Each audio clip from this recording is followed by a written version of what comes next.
It's the Worldwide Sports Radio Network. The Nimble with Numbers team presents Chalked Blocked with Bo Big Time McBrayer. I gotta know what a $5 shake tastes like. That's hot. That's hot. I want winning, folks. You don't know diddly. And his partner, Scott Stagg Simpson. Do you know who I am? Trying to put Tiger Bomb on this jungle's nuts. That's cute. I remember when I had my first beer. I gotta catch a glimpse of these warlocks. Make a move. Make a move. Make a move. Hey, you guys, welcome back to Chalk Blocked, the world's sexiest DFS show for now. Check us out on the YouTube at Nimble W Numbers and smash the subscribe button for oodles of NFL DFS content on the horizon to help you win money. We're also brought to you live on the Worldwide Sports Radio Network, now part of iRadio USA.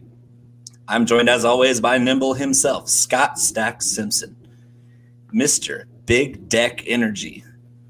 He even trimmed the bushes a little bit around there so they would look bigger.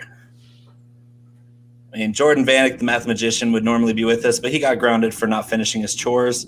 Probably had some homework to do as well. So we're missing him. I'm sure he's here in spirit or in the chat clowning us from work. This is a big episode. I mean, a couple DFS geeks like Scott and I, we are humbled and honored to have a guy that I've been listening to on Sirius XM radio for a few years. He's the Awesemo guy. I mean, he's doing NBA DFS. I didn't even know people really did that, but this guy's he's making people money on NBA DFS, NFL DFS. I'm sure he does all kinds of other sports too, but I was shocked to even put in a couple lineups for NBA. I don't even know who's playing anymore besides LeBron flopping all over the floor. He's a Philly fan, and I don't even mind that because he's so much of a good guy. Great voice on the radio, great voice on the YouTube. He's not even that ugly either. I mean, usually guys that are on the radio a lot, not that dapper. But this guy, Mr. Dave Loughran, Lofty, what's good? What's going on, boys? Appreciate that. I'll tell you what, NBA DFS is massive. Like, we're still putting out DFS show. We did 2 hours straight of showdown content, single game content today. It's huge. When you stack it up against baseball, even in the postseason, baseball could be going full season, 15 games. You got basketball, 1 game, 2 games. It's still going to triple, quadruple, 5 times the numbers of baseball. It's a huge DFS sport. I've never played season-long NBA ever, but NBA DFS was my first true love because I found out about FanDuel back in like 2013, and it was August. There was no football, so it's like, let me dabble in. It was actually a little baseball, and then basketball got started, and I ended up having more success in either of them than football. So you just kind of stumble into it. Man, I got to tell you, I stumbled into you guys over at Awesemo a couple years ago. You guys are crushing it over there. I love you guys. Every Sunday, I didn't mean to stir up controversy, by the way. We'll get to that in a second. But every Sunday, yeah, Josh, every Sunday I listen to you guys in the car. During the week, I listen to you guys when I'm driving around. I love you guys. Josh, it's good natured, but you guys are always going for more YouTube likes. Who can smash the like button during your time? I'm a lofty guy myself. Most of the time, that's just a time frame I'm in there. If I miss it, and I'll like Josh's posts too. I'm not trying to hate on Josh. I just want for the record, I love Josh. Didn't mean to start a firestorm over there. Everybody at Awesemo is great. Matt Kajeski, everybody we love. Alex Baker, the whole crew. Even Alex. Alex, even like Alex. We do. So go check everybody else out over there and follow Dave. He's Lofty_D over there on Twitter. And yeah, he's got the check mark, so it's really him. Thanks for coming on. This is awesome. As a DFS guy, I'm really excited and really interested in hearing about your process and what you do. So what we're going to do is we're going to jump right in. And what I want to know is, many DFS players, they tuck in, they start to get in, they're new, they're learning. And it's a huge, huge market in DFS where you're playing lots of different contests each week. It's when you're talking all of the different ways that people enjoy it. I want to know from your perspective, how do you kind of approach it? How did you find your spot where you like to get in and play your contests? And and what does that look like as you've kind of developed as a DFS player? For sure. And just to backpedal for a second. Yeah, Josh and I are real good buddies. It's all for engagement. You have to, right? With the YouTube algorithm and everything, you got to make moves. Otherwise, it doesn't work. So finding any way to create some controversy, whether it's real or not, it worked. But at the end of the day, like that's my buddy. So, we do the strategy show together every single morning, and I think we try to create as much entertainment as possible. But, when it comes to backing up shows on the Deeper Dive and Live Before Lock, you got to go back and forth a little bit. And Josh, as you saw, he can be a bit antagonistic, right? So. Oh, he's a perfect heel. Perfect heel. Yeah, when you talk about the process, though, nothing is more two guys that love DFS like yourselves. There's nothing more frustrating than seeing somebody, tag myself or Josh or Awesemo or Alex, and say, look, I had a great night, right? Maybe they took down the mini max, which that's people don't understand. That's one of the toughest contests to take down. When people take it down, like the penny or not the penny arcade, the quarter arcade, the mini max. What's the one on FanDuel that's like a 10-cent or 5-cent entry? You know what I'm talking about? Yeah, the daily dime or whatever it's called. Yeah, something. Those are like 200, 300,000 entries, right? So you put 150 in, sure, you might only win 300 on 10 cents, but still the ROI on that's absurd. And to a lot of people, that means a lot, right? So when you get people coming in, we have a few people, just trolls that love to denigrate people who have wins. And they say, well, if I played 150 lineups, I'd win every day, right? It's the most absurd nonsense you'll ever hear. And I would urge you, if you are of that belief, go to your local bank, whatever bank that you are a member, take out a loan right now. Take out a loan and put it straight into DraftKings and play 150 lineups every night. See how well paying that loan back works, because it doesn't work that way. Playing 150 lineups against many other really good players that are also playing 150 lineups, right? In an uber competitive space that we're in right now, as tools continue to progress and advance by the day. I mean, at Awesemo, you guys know we have wild tools over there. To say that there's you play 150 lineups or more than 50, 20 lineups that you're going to win every day is probably the biggest misconception in DFS that you could come across. I know I'm kind of evading the question a little bit, but just to kick it off, it's one of the most egregious things you'll ever hear in DFS. I think it's really important to say that too. And it goes along also with when you hype a guy and you say, yeah, I've got 20% of this person or whatever it is, and then someone comes at you and goes, well, I played that person and they sucked. And it's on you, and I might, well, okay, I might have projected him, but only 20% of my lineups had him in. That's not 100%. I'm not telling you to run to the bank. I'm saying I'm diversifying my portfolio and I have some of this player. So people really have to get off those hard edges in DFS. And when you're listening to the content selection that people are talking about, the contests matter. Absolutely. Yes. And that's why. Yeah, people like single entry, for example. When you're talking about single entry contests, it's really less about the fact that there's only one entry and more about the fact that how many people are in that contest. You look at football and you have single entry contests with 100,000 people. So, okay, you want to play it like a cash game. It doesn't work that way. Like there's still 100,000 entries, despite the fact that everyone only has one entry. It doesn't make a difference. So yeah, I mean, contest selection is huge. The way you approach all of this is huge.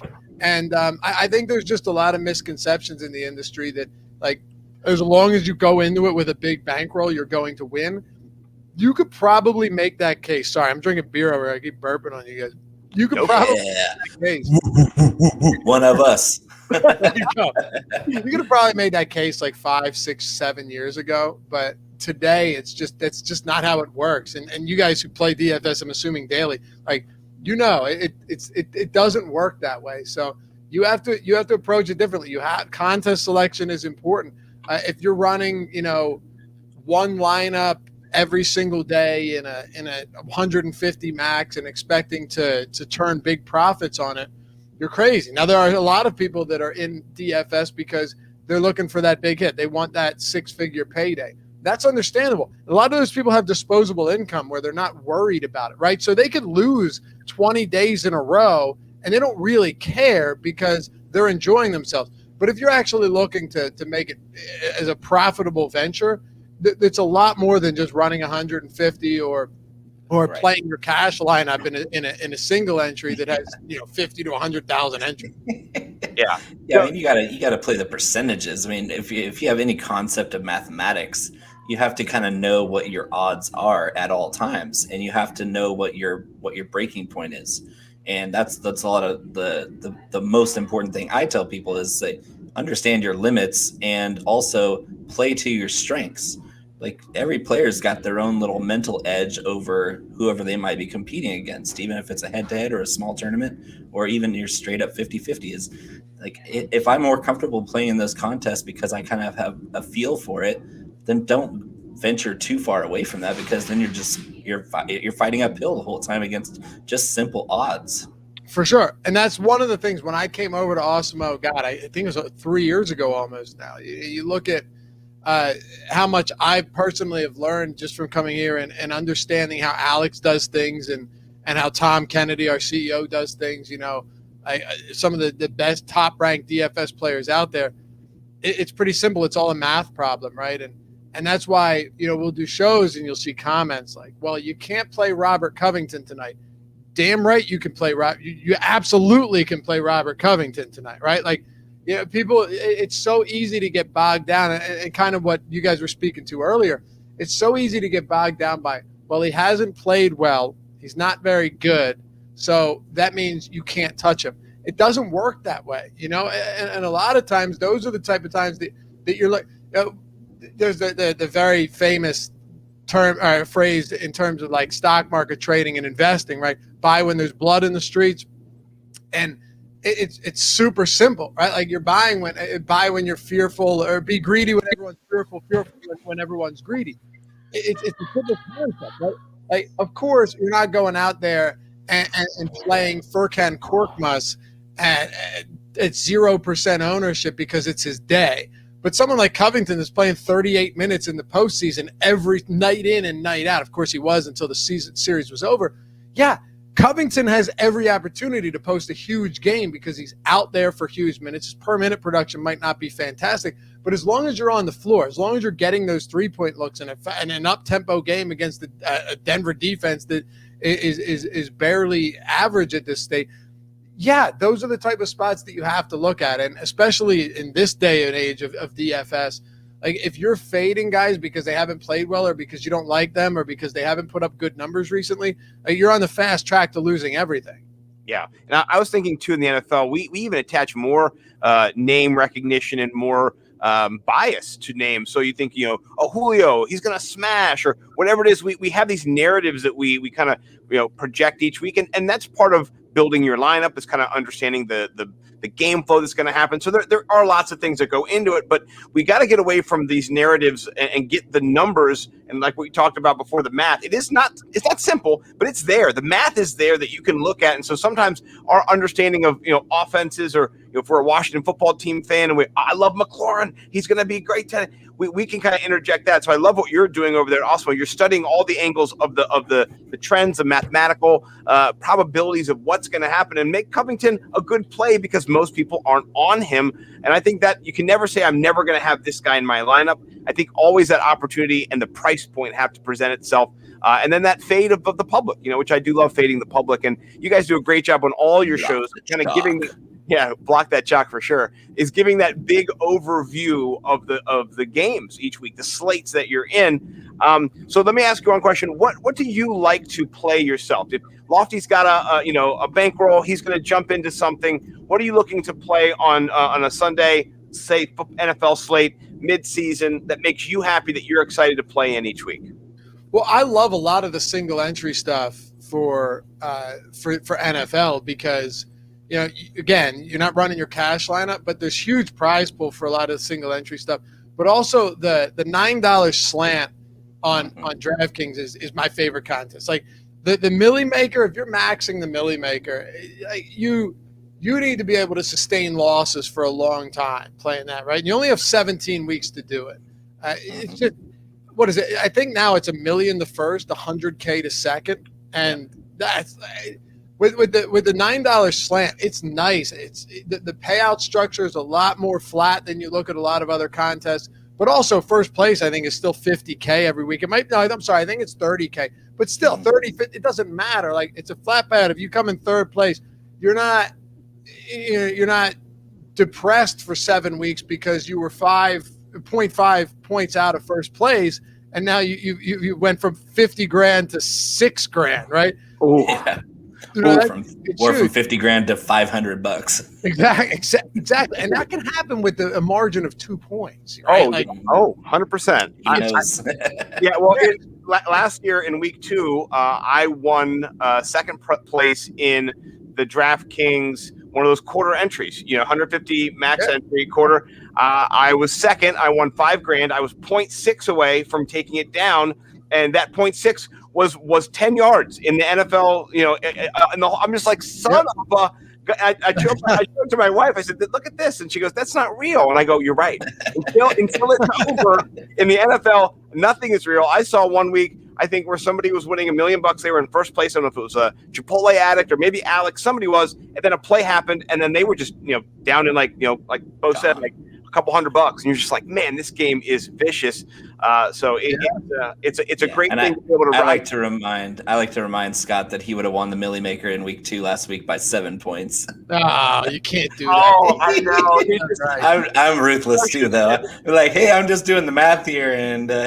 But see, that's what I'm talking about, though, right? Yeah. Like those quarter arcades, the first place lineup. Oh, it's so tough. Generally speaking, wins every tournament on the entire site. Now, most people aren't positioned to play the Thunderdome and max out the Millie in those, so it's a moot point, right? Like you're gonna be like, oh man, I would have won the Wildcat. Well, you weren't gonna play the Wildcat personally, Scott, but like you weren't gonna play the Wildcat anyway. So what's it matter? But back to your original point. Variance is a crazy thing in DFS. So I think people refuse to acknowledge that. So yeah, if Julio is 60% owned and you love him in this matchup, it doesn't mean he's going to smash. Like, it's very possible that Julio could have 11 to 12 targets and he doesn't get into the end zone, and it just happens that there's a bunch of off-target throws and he doesn't get to where he needs to be. And then there's just so many different examples of things not going as planned, that just because a guy is in a phenomenal spot doesn't always mean that he's going to get you where you need to go. So like, you have to at least consider that stuff. It doesn't mean that Julio's a bad play. Like, same with fantasy football, like season long, right? People say there's no way I'll draft a guy here. I'm jumping around a little bit, but there's no way I'll draft a guy this season. I want nothing to do with him. Well, if he's a 4th round value and you don't want him in the 4th and he's still there in the 6th, like, he's probably still a good value in the 6th. So there's just so many different ways to approach, whether it's fantasy, whether it's DFS or whatever. There's nuances everywhere. And I think what you guys said earlier, people have such tunnel vision when it comes to it, that they refuse to acknowledge that there are gray areas to all of this, and there are spots that the math says, like, hey, this is still a good spot, even though he hasn't been good, or even though it doesn't look like he is, or even if his ownership is low. So, yeah, speaking of nuance, I'm kind of curious, like, you guys at Awesemo have amazing algorithms. You have amazing processes and just lineup building tools. We at Nimble, we're more of the hand-built type variety because we don't have that kind of we're not really banking a lot on mathematical algorithms, but we feel like we have a really keen edge on the X's and O's, the tape, the matchups and everything. And so I was wondering, like, what percentage of your lineups are hand-built versus using an optimizer or something like that? I still hand-build from time to time. When it comes to optimizing lineups, like, you're still, even if you're playing one lineup, a lot of times you're optimizing and you're taking from what you get after optimizing lineups, right? But I'll still hand build from time to time. It depends what site I'm on. Like, if I'm playing at Yahoo, usually I'll just hand build, because a lot of times if you look at the salary structure there, I mean, weird. Yeah, dude, it's weird. Crazy, right? And yeah, 100 guys at minimum salary that are actually viable options. And you don't get that very often anywhere else. But yeah, it really all depends. With football, I'm using Fantasy Cruncher every single week, and spend hours setting it all up, making groups and all of that stuff. But there's something there's something cathartic about that, just setting all that up and making it happen. And And then I'll actually oftentimes hand build some of the single entry lineups. So it's a little bit of a different process than you see with most of the guys than like Alex or something like that. But, whatever he's doing, I'll defer to him. Right. No, and I think that's all roads can lead you to where you want to go, and picking the right contest, picking the right builds in those 25-cent tournaments. I am using optimizers to run my best lineups, and then I'm picking from those lineups, and I'm going, okay, this is who I think is going to smash. I'm like you said, though, you're also putting what you think is happening in those optimizers. You're able to tweak them now. You're able to build your variants in there, and so I think too, if people say, oh, they just use optimizers, no, there's so many different tools that you can use in an optimizer, and then when you get to that build, then hand building certain parts or switching out. This is one thing too. People have to do late switches. You have to do late swap. Like it doesn't, the optimizers don't go now switch someone out. Everyone's managing their like investments every day, and so I don't mind how anybody does it. I know for me that I just love to build those little lineups, and maybe it's just to get away from my family. Sometimes I don't know.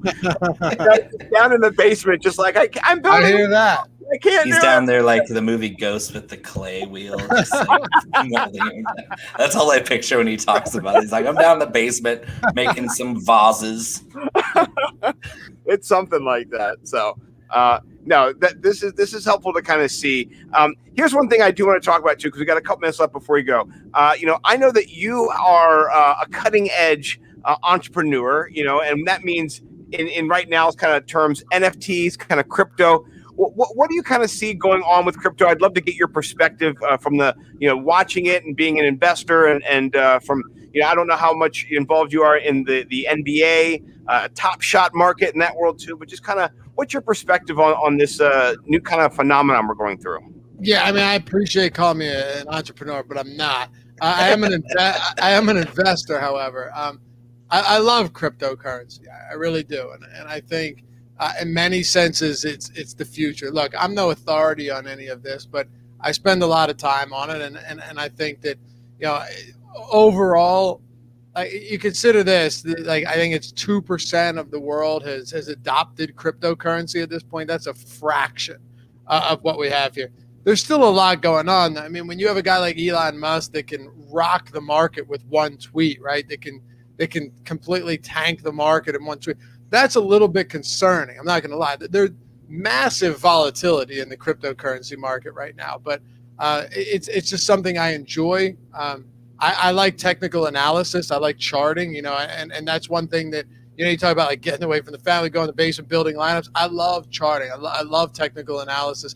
That type of stuff is enjoyable to me. I mean, it can all go down the tubes with crypto because you can see a pattern forming and all of this, and you're like, all right, here we go. Timing my entry point, we're getting in, and then Elon Musk tweets that they're no longer accepting cryptocurrency, and everything goes to hell. So it's crazy. Like it's still the Wild West, but it's awesome. I love it. And Top Shot, I had a lot of success on Top Shot. I was fortunate enough to get in January before like the massive rush came. There was like a little run there, and then there was that massive bull run in February, and. Like I said, I feel for some of the people that got caught holding massive bags, and some of them might be collectors. And at this point, you just ride it out and hope that the cycle runs its course and comes back, and you catch another bull market. We saw it with crypto in 2018, right, fellas? Like 2017, massive bull run. 2018, what was it, like February, March, I think it was, just huge correction, and then it lasted for a while, but. Then you had the huge DeFi bull run come in and everything else, and it took off. And you're going to see this. It's going to come in waves. You're going to get cycles, and you have to be patient. And the thing I would say to anybody, again, I'm no authority on this at all, but if you jump into an industry, or you jump into a market like this, if you catch a 20%, 30% loss in the first couple of weeks and you immediately sell, you're just going to lose your ass. You have to be vigilant about this. And if you believe it, do your research. Believe in something, invest in that, and just sit on it and hope that your research pays off. Because otherwise, you're going to What are you saying, Bo? Dogecoin. Yeah, Doge. All those I bought into Doge coins, 2 years ago. Yeah, I bought into Doge 2 years ago at like. Oh well, you should be doing great then. Yeah, I'm doing pretty well. But yeah, 0.6 of a cent back then. And so you're crushing it, man. Yeah. Yeah, but I had a couple sell-off points of different percentages of my investment portfolio, and I've hit a couple of those. So I'm not nearly as in deep as I was before, but I got to pay some bills. Let's just say that. For sure. And it is kind of crazy right now that like you've got these ridiculous meme coins that are pumping like crazy. You've got AMC, you've got GM. Like we're living in wild times, boys. This is not. It's a rush. It's a rush. Yeah, it's crazy. I have a couple quick hitter questions before you head out. What is the best movie you've seen since that was released 2019 or later? You do your research, huh? You saw that tweet? Let me tell you something. Maybe you didn't, but I tweeted the other day about a movie called The King on Netflix. And I only tweet about movies if they blow me away, right? Like if they're really good. And I like to believe I'm a self-proclaimed movie critic, but I'm not one of those snobs that writes all these, pompous editing. Exactly, because I couldn't do that anyway, right? Like I don't know. All I know is if I think a movie looks good and I don't want, you know how I judge a good movie? I don't want it to end, right? Like that's all it is. I don't want it to end. The King on Netflix. I'd advise anyone that hasn't seen it to watch this movie immediately. It's truly one of the best movies that I've seen in the past 10 years. I mean, it's one of the best. It's one of the most enjoyable movies I've watched. The acting, the dialogue, everything in it is fantastic. Check it out. Let me know what you think at Laffy_D. But I don't know if you guys have seen it. It's awesome. I haven't seen it yet, but I'm going to have to watch it tonight. You got to watch it. Let me know what you think. It's fantastic. My answer would have been The Irishman. So. That's a good movie, too. I will definitely watch it. I'm still The Irishman. Sorry, Scott. Go ahead. Oh no, I'm deferring. I don't get to watch movies anymore because I'm so obsessed with fantasy football. I mean, it is. I know. Well, I'm excited to have you on. This has been incredible. We love everybody over there at Awesemo. Continue to crush it. Where can people find you and the content that you're producing right now? Because you're still working, even though it's not NFL season. You're still crushing it every day. Yeah, man. We go year round. I do basketball, baseball, football, and we got some great guys. You mentioned Matt Gajewski too. Like Gajewski's awesome. Ben Rasa, Josh Engelman, Adam Scher, all those guys putting out great content every day. Go to awesemo.com, AWESEMO. But more than that, go to our YouTube channel, Awesemo, AWESEMO. We've got everything. Any sport you're looking for, we got you covered. There you guys. Appreciate it, guys. Pulling that one up right there. DFS year-round, 365 days a week. And I really appreciate you guys having me on. This is a lot of fun. Oh, this is great. And please do check him out there. And during the NFL season, if you're not watching Awesemo DFS in Sunday, live before lock, all these shows, I don't know what you're doing. Please do check them out. And, don't tell Josh, but when Dave is on. Like for Dave, get Dave's numbers up. That's what I'm pumping here. So there you go. Thank you very much, Lofty. Appreciate it, sir. Sure, guys. And listen, we'll have to reciprocate here, get you guys on the Awesemo YouTube channel soon enough. Do we know if he has any controversial food takes before he runs? Any controversial food takes, Lofty, before you go? Yeah, absolutely. Oh, dude, I got the king of controversial food takes. When I make eggs, omelet, scrambled, doesn't matter. I put eggs on, or I put ketchup on them. Like ketchup on the eggs. That's the way it's done around this way. Put a little sriracha sauce in when I'm mixing them up. All right. Ketchup on eggs. I'm calling it. Ketchup on eggs. You ever tried it? Of course I've tried it. I'm a chef, dude. Oh, you're a chef? Yeah, you gotta. Oh well, then I'm in bad company here. BigTimeFlavorCode.com. Yeah, there you go. Here's the cool part. We're going to be sending you some free Hotbox batch gourmet small batch hot sauce from Bo. About a year or so ago, we started. But we were in a league with Fancy Stoner over on Twitter, and Bo created a hot recipe for just incredible spicy seasoned sauce, and he sent it to the league. And it turned into a business, and a company was formed. So we're going to send some of this your way, and then you can tell us how hot it is. And I'm okay with ketchup on the eggs. I like it too. My family's from Pennsylvania, so it might just be a common thing to have. It might be a PA thing. It might be a PA thing. So this is awesome. We're going to let you go, brother, because we know you got the fam, and we'd love to be able to come on. Also, that'd be a dream come true one day, honestly. Absolutely, I'd love to reciprocate. How many Scoville units on that hot sauce? 250K. Oh yeah, okay. I did the hot chip challenge with Josh on a strategy show one day. I watched that. Yeah. Yeah, I think if you can handle the chip, you can handle the sauce pretty easily. Okay, It might change your mind on ketchup. Let's just say that. Yeah. I'll throw it on the eggs, man. I'll film it. I'll send it to you. Perfect. That's awesome. Appreciate Awesome. you guys. Excellent. Thank you, sir. All right, guys, we're going to take a break. We'll be back in about 3 minutes. We are on the Worldwide Sports Radio Network, and we'll see you guys on the other side of our break. Peace. I like when it doesn't really work. There you go. Are you off? 1 second. Be fearless at MMA Long Island and Seituha Karate. Located at 28 Cold Court in Ronkonkoma, MMA Long Island is the martial arts school for you if you want to learn combat-proven techniques, build confidence, discipline, and self-esteem while learning real martial arts to fight back against bullies, predators, and peer pressure. MMA Long Island offers group and private lessons for all ages and levels in traditional Goju-Ryu Karate, MMA, and self-defense. MMA Long Island is one of Long Island's most affordable martial arts schools. There are no promotion, belt, or membership fees, and family discounts are available. All classes are taught by 7th degree black belt Sensei John Benedict with over 30 years teaching experience.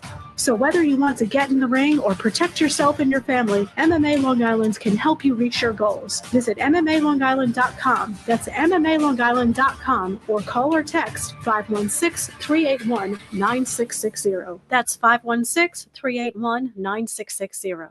Edward Lehman has been a trusted insurance advisor for over 16 years with insurance solutions for auto, home, commercial, life, and retirement. He's located at 54 Sunnyside Boulevard, Suite H in Plainview. That's just 1,000 feet south of 495. Local agent, local advice. The time to think about insurance is before you need it. So do yourself a favor and before you pay your next insurance bill, give Ed and his team a call, 516-935-3900, or visit them online at www.allstate.com/EL. Edward H. Lehman Insurance is your trusted insurance advisor.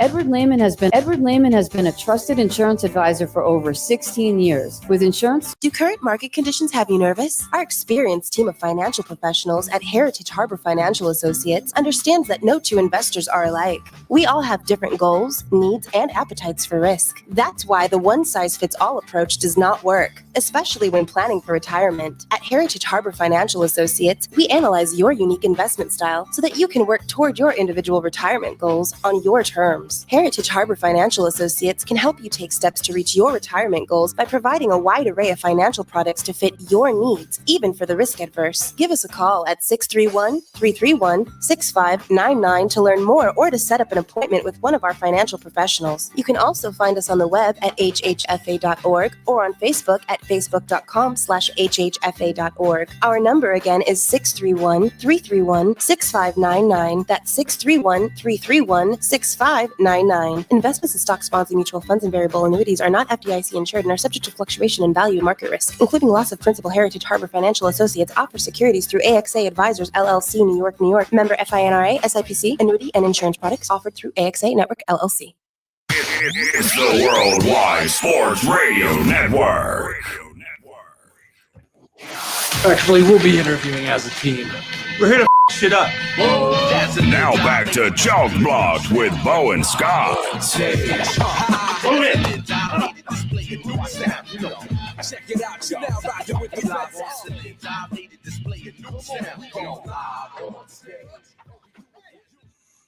Welcome back, everybody. This is Chalk Block. That was outstanding. I am a huge fan of Lofty, Dave Loughran over there at Awesemo. Do check him out.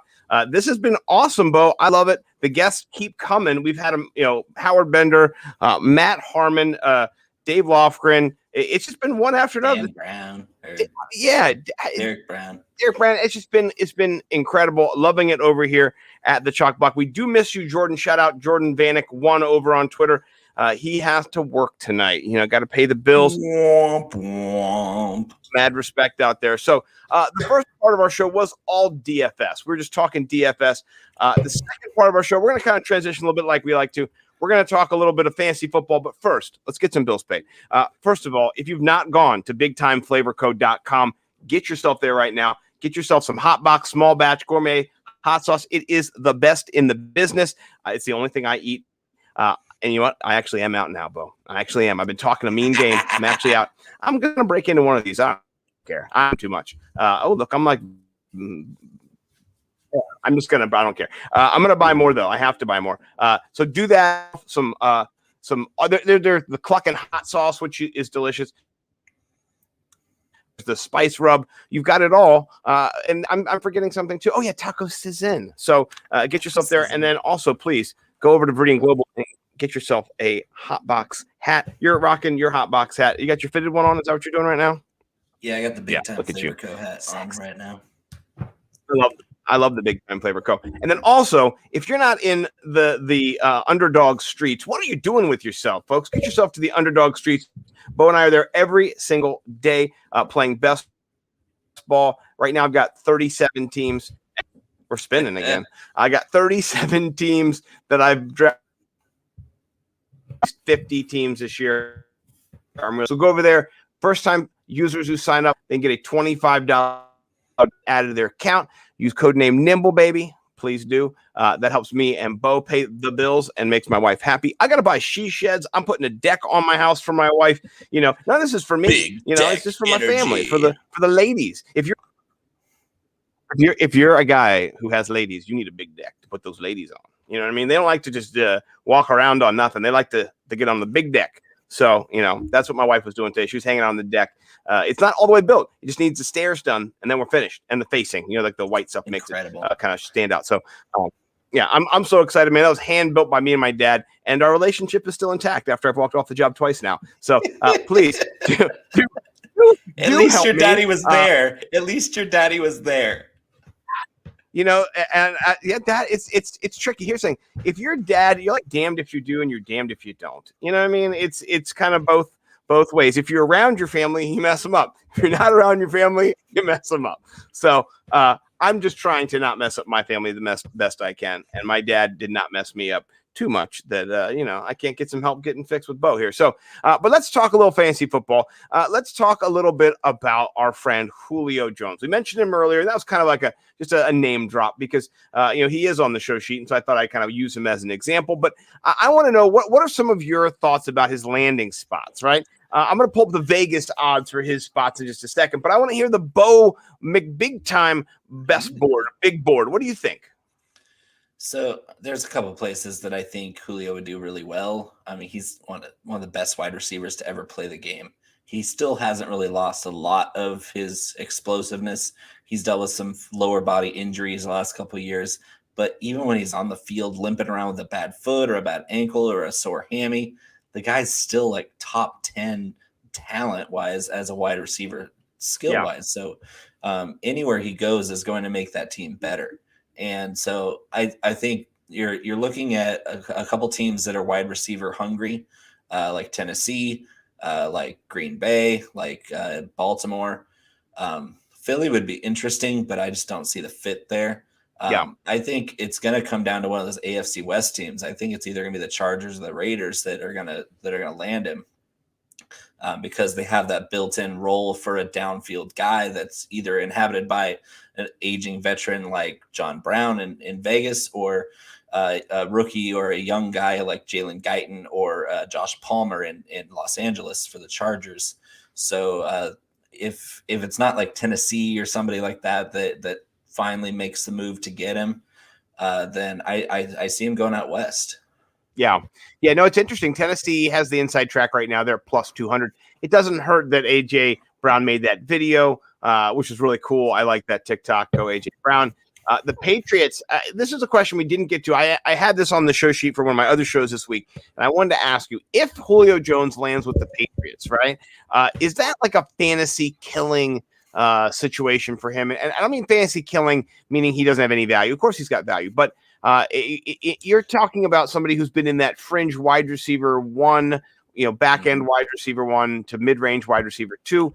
Are we dropping him now to a wide receiver two, mid range two, wide receiver three, given the week, given the matchup? What do you say about the Patriots landing spot? It would be the worst one. I would say that would be worse than the Ravens, because the Ravens, as run heavy as they are, they've put some weapons outside finally for Lamar Jackson to play with. And Julio Jones added to that would make it even more dynamic and dangerous. The Patriots don't have anybody other than maybe Nelson Aguilar and Jonnu Smith to alleviate some of the coverage that Julio would draw attention from. And with the quarterback play, I mean, Cam Newton's arm is not nearly what it was back when he was winning MVP, taking over games. His arm's not there. His arm's akin to Ben Roethlisberger, where it's just like it's sore elbow, sore shoulder. He's not taking the shots down the field because he doesn't throw as good of a deep ball as he used to. Yeah. And if it's not him, it's Mac Jones, and we haven't seen him do anything professionally because he's a rookie. And I'm not sure Bill Belichick is keen on finding out how good he is as a rookie unless he is forced into it. Yeah. No, I like the analysis. And here's one thing I think is really important. I don't think that anybody on this list makes a move for Julio unless they have a quarterback they can showcase. And maybe except for the Patriots, because Bill Belichick does whatever he wants. But I mean, the Seahawks, they got Russell Wilson. The Titans, they have a serviceable Ryan Tannehill. The Raiders, I could see them doing that, but I don't know. I mean, they're not going to win the AFC West. I just don't think they will. And I hope it's the Chargers, to be honest. I mean, a lot of people have been throwing that around at plus 1,200. That's a beautiful landing spot because he fits that open role in that offense really well. Herbie throws one of the best deep balls in the entire game. Yeah. They have dynamic weapons everywhere else except for the X receiver. Keenan Allen's a power slot possession receiver. Julio's everything. He's fast. He's big. He's physical. He's a great run blocker, which is why the Ravens want him. It's all the things you want. You want the already good offenses to get better. We don't want a bad offense to get marginally better by acquiring Julio. No, and what we're looking for too is somebody to slot in that wide receiver one back end role or wide receiver two role. And some of these landing spots, like the Raiders, it would definitely happen. The Ravens, he's in that role on the team, but it doesn't necessarily mean he's going to equate to that on the fantasy football score sheet, which you need him to do. But I like the Chargers a lot, and the Packers. Oh my god! Oh my god! The Packers. Imagine Julio Jones, Devontae Adams, and Aaron Rodgers make the T-shirt. You think that would sway my buddy Aaron to finally come back to camp if they landed Julio in a trade? I mean, if there's anything that would do it, you would think it would be landing Julio to put next to Devontae. It would show long term, the next couple of years that they're into him, into Aaron Rodgers and he's still going to need an extension, like to prove like. I think he wants Gutekunst gone. He wants that prove it extension where he gets the remaining years of his contract put into a signing bonus. So he's getting an extension on years and in contract length and also getting a nice big check written to him for the service on top of the wide receiver acquisition. I think that's what's going to take to keep Aaron Rodgers in Green Bay. I think just Julio wouldn't even do it. I think he still wants that extension to show, hey, we got Julio, but it's not for Jordan Love. Right. It's for you. We got him for you. Yeah, we love you. It's a double present. It's a Julio and a big stack of cash, which I would definitely take if I was Aaron Rodgers, so I could transition into Jeopardy after that. That's what my plan there. I like that. I don't want to see him go to any of the other crappy teams that were listed there. Please just stay away. Eagles. No, please. I don't. I mean, it's intriguing, but not really. The Eagles are going to air the ball out this year. They got that Chargers offensive coordinator now. I know. You can see that happening. His accuracy. I want Matt Ryan's accuracy. That's what I want. I wouldn't have been accurate last year if I had that offensive line either, though. That's true. I like your points. Those are some good points. Speaking of the Eagles, what's going on with Zach Ertz? What are we doing with him? I've been snagging him in best ball drafts as my third tight end, praying and hoping he goes to the Bills. And then I've got a little Josh Allen secret, stack alert. What's going on with him? What do you think? It's going to come down to the two teams that we've been theorizing since free agency started. It's either going to be the Colts, where he's reunited with Frank Reich and Carson Wentz, or it's going to be another team that just cleared a Zach Ertz size $7.97 million in cap space by rearranging Stephon Diggs's deal. That sounds like exactly the thing you want for a team like Buffalo, who has a decent tight end in Dawson Knox, but he's never been otherworldly in his 2 years as a pro. He's been a red zone threat because he's a gigantic body. He's pretty athletic, but Josh Allen hasn't been looking for tight ends. He's got great wide receivers. He's got his own legs and his own arm strength to take over games. Wouldn't it be nice to have a 6'5" experienced tight end who's a threat all over the field, not just at the goal line? Yeah, no, I love it. And if Jason Witten can play until his 50s, then Zach Ertz can find a home this year in fantasy. It's a waste of space. I know Ertz is not going to be a world beater, but his red zone presence is definitely something that just gives, if he was in Buffalo or, with the Colts. I think the Colts have a good little group of tight ends, but still, I don't know if they're going to bring back. I don't know if they did, if they brought back my guy Trey Burton or not, if he's a free agent. I haven't checked into that yet. But Ertz and Kelsey are the same age, so I don't know what the whole. I think Kelsey's even a year older or 6 months older than Zach Ertz is. So this whole age thing, it doesn't make any sense because you have an athletic guy like Zach Ertz. His wife is a soccer star. They're both athletically gifted out the wazoo. He's 30 years old. He's not running around there at 38 years old like Witten's corpse was a couple of years ago. And you talking about when he was on Monday Night Football? Was that when his corpse was running around? He was doing that? That was unmentionable.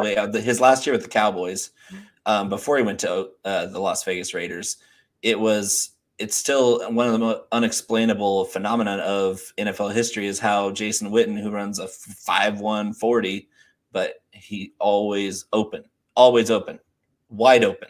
And I don't think he's ever dropped a pass in his life. So, I mean, if you have a guy like that who's even more athletic and agile and fast, like Zach Ertz at 30 years old, put him in any kind of offense with a good quarterback, and he's going to make that offense much better.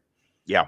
No, he will. And I think that his demise is kind of – I think what happened in Philly is that his Bible study buddy was run out of town. And when you're not getting the prayer meeting invites anymore, it does. Religion aside, Carson Wentz was hot garbage last year.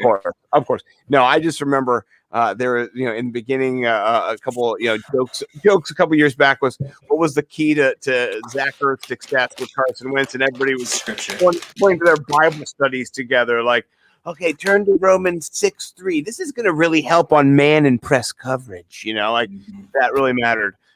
Which was just ridiculous. But I do want to see him dealt somewhere. I'd like the Colts. That would give, his Bible study buddy back as guy. So that'd be great. And then if he went to the Bills, Josh Allen could use him. I don't think we're looking at somebody who's going to be a top, wide receiver or tight end 1 this year. You're talking about a tight end 2. But I don't know about that. I don't know. We're talking the tight end 1 spectrum is the top 4 or 5, and then a big, massive cliff. You could roll a dead body out there and be a tight end 1 these days. If you fall into an end zone a couple of times a season, you're going to end up at tight end 11 or 12, and that's tight end 1. Yeah, well, I'll just say I think you can do a little better than Zach Ertz, but I can do a little better than Zach Ertz. I love Zach Ertz. I mean, I hate the Eagles, so I'm glad he's moving on. But it's fun to watch that guy play, and he got disrespected the last couple of years because I don't think Dallas Goedert's really that good. No, he's big. Oh, he's lanky. That's what he can do. He's a carbon copy physically of Zach Ertz, and they're running all this 12 personnel, and Zach Ertz was just fine. He's just fine. It's the younger, better looking new car that comes off the dealership lot, and people are just I'll never forgive Goddard for catching a chin check at a bar in South Dakota and going out like a light. Like, we're talking glass jaw status. And yet you got an NFL player who's 6'6" and taking a shot from a little dude and just going down like he's out like a light. Like, how does that even happen? Soft chins, maybe. I got a soft chin under this muzzle. I bet you Zach Ertz doesn't have a soft chin. No, I bet you Zach Ertz's wife could kick my ass. So I guarantee she could. Easy, she could kick my ass. It would just be like a walk in the park. So Hey, I do say something. Two things. One, we don't really promote ourselves over here that much because right now we're chilling over at nimblewnumbers.com. We're just not writing that many articles because it's not fantasy season, and our bread and butter is made with DFS. But I will say, I'll give me a little shout out. There have been developments. Recently, there have been, and now here's the key for me. I gotta be able to find these things, on my own website. You'd think that who's the producer? I don't produces even know. This show. I mean, I need to hire a new producer for Shurzy on this show. I don't have any problem promoting myself, Scott. Yeah, I think what I need to do is I need to be able to find where the article is to actually promote you, because I think you can promote my first viral tweet right now while you're looking for it. Put that sucker up there. I posted this last night and it blew up like nothing I've ever seen before. Bo's Twitter game is pretty weak sauce until last night. I don't say your Twitter game is weak sauce. I would just say that you hadn't achieved a splendiferous result like this. And let's scroll down. We're about to get. Oh, here we go. Here we go again. He just wrote, "Excuse me," to Mike's hard dogs. Hard dogs. Spiked Frankfurters. And guys, we're talking the most exposure I've ever gotten on a single tweet. I saw this on Instagram and just tweeted it out last night before bed. And we're at over 250,000 impressions now, and it's unbelievable. My notifications all day have been out of control. Oh, you're a sexy beast. You are. And you know what? I do appreciate. I did retweet that, by the way. You should know that your boy was into that. Let me go and let me find the article that you wrote because I want to be able to produce it and pump it out there. And so right now I'm scrolling in my DMs, which is I've got my DMs are oh, here we go. This is it right here. This is the post. And I was gonna say I love that Matthew Berry does a Friday follow. That's really awesome to encourage people and throw them out there. He missed it though. I had it ready for him. I had teed up for him. I said, Matthew Berry, to my man, I said, I have your Friday follow all ready to go, Matthew Berry. Isn't it follow Friday? You screw up the hashtag. Did I? Is that why I did? Oh, see, follow Friday. It's not it's like the only way he was going to see this is if one of our buddies that he follows, like TK or Cooter or somebody like that, had quote tweeted or something. That was the only shot that Barry was going to see that. It is true. Matthew Barry, if you're out there, I did create and sell the official hot sauce of Field Yates's Kitchen. So if you want to be on Field Yates's level, make sure you get you some. Yeah, and please go to nimblewnumbers.com and check out his work. It's a great story. I mean, it really is. It's a story of family and food and friendship. And I mean, honestly, that's what it's all about. That's why we're here. That's what we're doing the show with. Bo, I went back and looked at one of my TikToks, and it was our very first show that we did for Fast Hard Finish together. And it made me laugh, man. It was just so fun. Yeah, so cool. We're so bad at our job back then. I wouldn't say I've gotten much better, honestly. No, me neither. I've not. But I can say that it's a great place to go and check stuff out. And we're going to be there all season long, crushing it with DFS content. I mean, you heard our man Dave Loughran earlier. We might even have some content up there where we're talking about what we did over at some Awesemo collaboration. So that would be outstanding. I would love to be able to go on their YouTube channel and chop it up with them and just talk numbers and matchups and who we like each week. And Matt Kajeski, all those guys are excellent. So big shout out to Dave for coming on today. It was awesome. Go to bigtimeflavorcode.com. If you're not doing that, I don't know what you're doing with your life. Like, seriously, get your shit together. It's right over here. I'll show you how to get there. It's right over here, bigtimeflavorcode.com. And when you do go there, you'll be greeted by this very spicy, delicious. He's salivating. He's so spicy. And you got the Hot Box Gourmet Sauce. You got the Smoke Shack Rub. You got the Taco Sizzin. That's clucking hot. You got it all, man. Big time bundles. Ooh, and right now, it looks like it's a little bit of, I'm going to get that bundle right now. It's a little sale there. This is excellent, Mr. Bowman, big time. So do check him out over there. Anything else we got to plug? Underdog? Anything else? Go over there, sign up, Nimble. I want to give another shout out and thank you to Field Yates for coming on the Fantasy Foodies on Monday on Memorial Day. That was incredible. He paid me one of the best compliments I've ever gotten my whole life. It's just like insane. Like I'm still pinching myself. It's it was surreal. Like to have Memorial Day beers with somebody like Field Yates when I've been doing this on Twitter and fantasy football stuff for like a year. It's absolutely bonkers. Field Yates is somebody obviously both of us look up to a lot as a professional, and the guy's just one of the best people I've ever met. Amen. Yeah, that guy is the real deal. I appreciate him. I still get positive feedback from everybody, related to that, and I'm really honored. Please do go check me out. By the way, I got to do through. I'd say I never pump myself, and then all I'm doing right now is pumping myself. Check him out.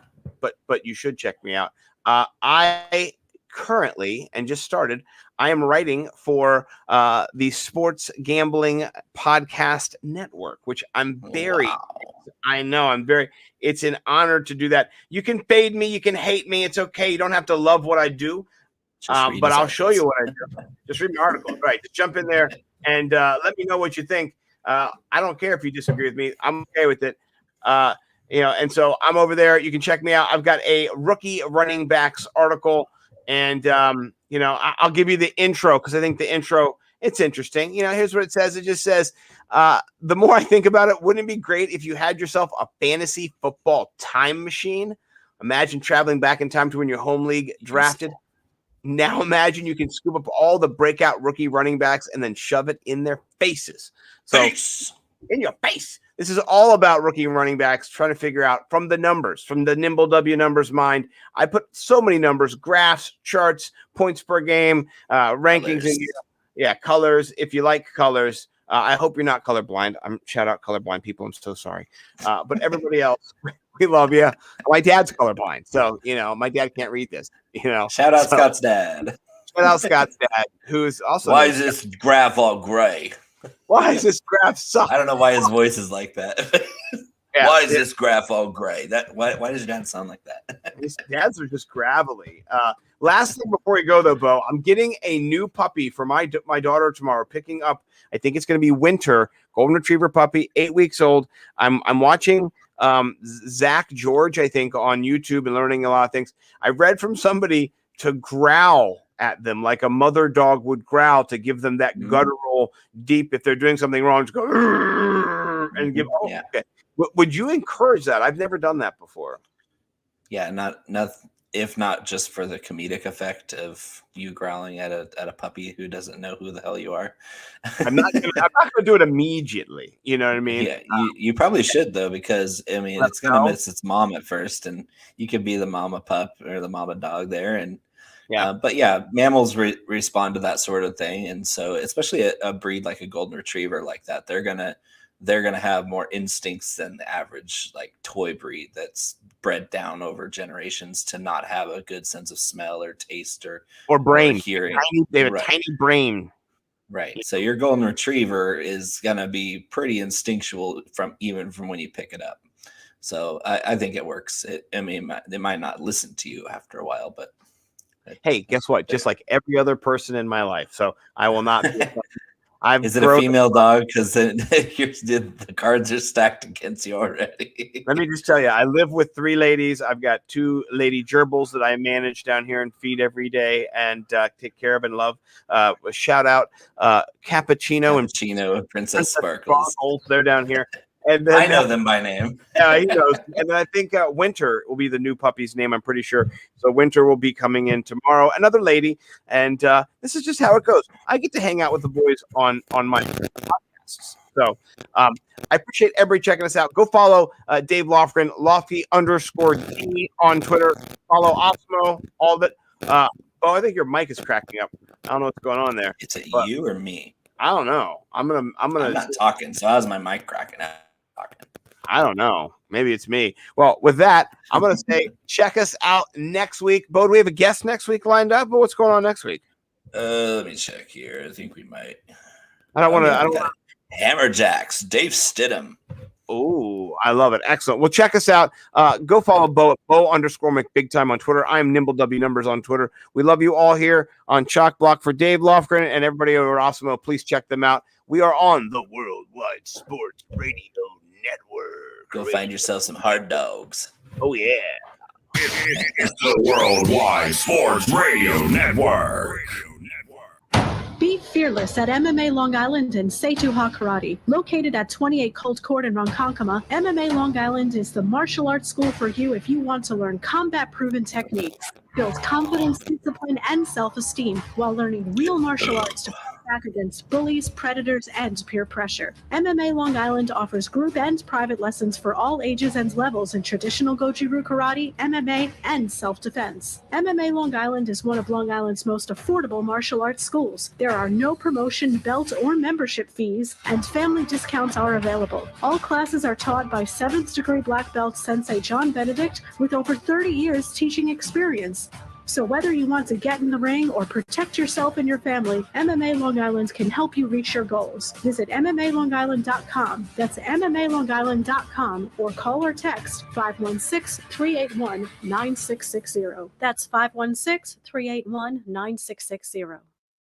Do current market conditions have you nervous? Our experienced team of financial professionals at Heritage Harbor Financial Associates understands that no two investors are alike. We all have different goals, needs, and appetites for risk. That's why the one-size-fits-all approach does not work, especially when planning for retirement. At Heritage Harbor Financial Associates, we analyze your unique investment style so that you can work toward your individual retirement goals on your terms. Heritage Harbor Financial Associates can help you take steps to reach your retirement goals by providing a wide array of financial products to fit your needs, even for the risk adverse. Give us a call at 631-331-6599 to learn more or to set up an appointment with one of our financial professionals. You can also find us on the web at hhfa.org or on Facebook at facebook.com/hhfa.org. Our number again is 631-331-6599. That's 631-331-6599. Investments in stock, bonds, and mutual funds and variable annuities are not FDIC insured and are subject to fluctuation in value and market risk, including loss of principal. Heritage Harbor Financial Associates offers securities through AXA Advisors LLC, New York, New York. Member FINRA, SIPC. Annuity and insurance products offered through AXA Network LLC.